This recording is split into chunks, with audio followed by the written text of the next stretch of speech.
Hello friends, मैं हूं जितेंद्र कुमार और आज आप लोगों के लिए टॉपिक है एडेप्टिव रेडिएशन या अनुकूली विकिरण। चलिए आज इस पर सीधे चर्चा करते हैं।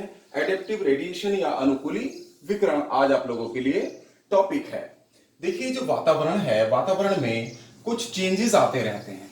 तो वातावरण में परिवर्तन के साथ साथ वहां पर रहने वाली जो समष्टि है या कम्युनिटी है, जिसको हम एक ही स्थान पर रहने वाली विभिन्न जातियों के समूह को या विभिन्न जीव जंतुओं के समूह को हम क्या कहते हैं, समष्टि या कम्युनिटी के नाम से जानते हैं।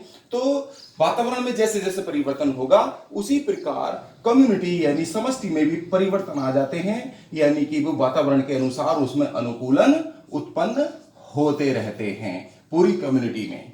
तो इस प्रकार क्या होता है, जो एक समांगी जाति होती है, एक समान जाति या कोई भी जाति समझ लीजिए, चाहे बंदर जाति, बिल्ली जाति, भालू जाति, तो एक समांगी जो जाति होगी होमोजीनस, तो वो विभिन्न वातावरणों के लिए अनुकूलित समष्टियां वहां पर बनने लगती हैं एक समांगी जाति में।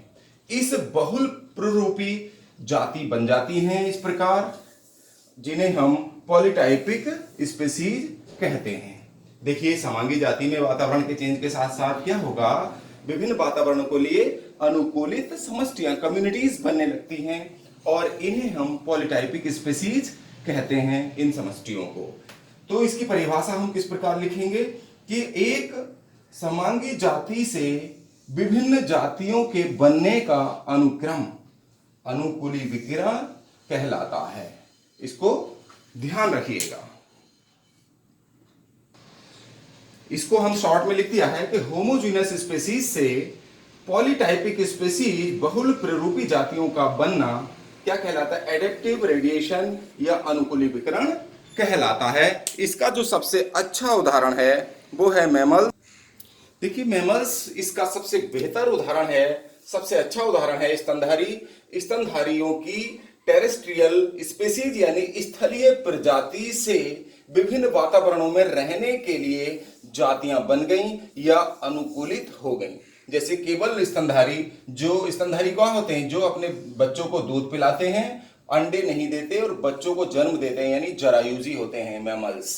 तो ये देखिए, मैमल्स में कौन कौन सी प्रजातियां बन गई, पेड़ों पर रहने वाली जातियां बन गई, यानी कि पेड़ों पर रहने के लिए इनमें अनुकूलन आ गया, जैसे बंदर आदि हैं, बंदर लंगूर आदि। और इसके बाद समुद्र जल में रहने के लिए भी ये जातियां जो मैमल्स हैं ये अनुकूलित हो गए। समुद्र जल में या जल में रहने के लिए कौन कौन सी जातियां, सील है और व्हेल है। व्हेल आप लोगों ने देखा ही, आपने सुना ही होगा, दुनिया का सबसे बड़ा जो जीव है स्तनधारी या जलीय जीव, तो वो क्या, व्हेल है। उसके बाद आता है पृथ्वी के नीचे रहने वाले, यानी कि बिल बनाकर जो रहते हैं, गड्ढा खोदकर रहने वाले स्तनधारी बन गए। ऊंची सतहों पर चढ़ने के लिए इनमें अनुकूलन आ गया, ऊंची सतहों पर भी मैमल्स पाए जाते हैं। और वायु में रहने के लिए भी मैमल्स बन गए। वायु में कौन सा मैमल रहता है, आपको पता है, चमगादड़। चमगादड़ जो है ये कहाँ रहता है, वायु में रहने वाला स्तनधारी है। ये पक्षी और स्तनधारियों के बीच की कड़ी भी है। तो इस प्रकार आप लोगों ने देखा कि रेडिएशन अनुकूली विकिरण किस प्रकार होते हैं। आपको अनुकूली विकिरण जरूर समझ में आएगा और बहुत छोटा टॉपिक है। आज आप लोगों को ये टॉपिक कैसा लगा, पसंद आया तो कमेंट बॉक्स में जाकर कमेंट करिए, लाइक और शेयर करिए। और जिन्होंने हमारे चैनल को सब्सक्राइब नहीं किया है वो चैनल को सब्सक्राइब भी अवश्य कर दें। आपका बहुत बहुत धन्यवाद। आपका मंगल हो।